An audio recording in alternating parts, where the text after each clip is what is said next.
De-radicalization is a cognitive process focused on the extremist ideology someone has embraced.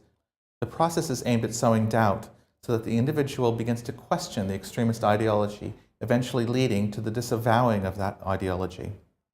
Disengagement, on the other hand, is not focused on ideology but refers instead to an individual's separation from an extremist group and environment.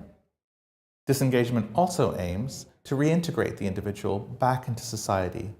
De-radicalization and disengagement can be aimed at a variety of people, from long-term extremists to individuals in the early stages of radicalization. But what does it mean in practice?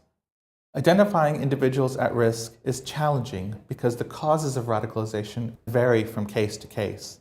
Referrals of an individual to the relevant authorities can be made by frontline staff, local community members, or the general public. To assess a person's vulnerability and what type of intervention would be most suitable, it is crucial that a multi-agency panel from relevant mainstream service providers are involved in the assessment. A set of risk factors need to be considered in order to assess the vulnerability and potential danger an individual might pose to himself and society.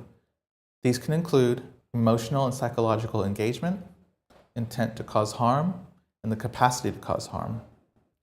Once the individual has been assessed, an intervention strategy needs to be developed by the multi-agency panel, who should also decide if a specialist interventionist is required.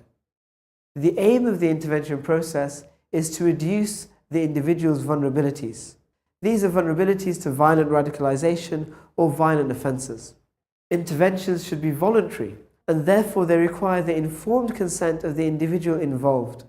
And whilst initially they may be hostile or possibly fearful of the process, these concerns must be allayed.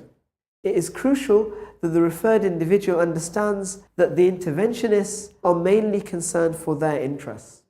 They must gain confidence through this process. After closure, it should be revisited,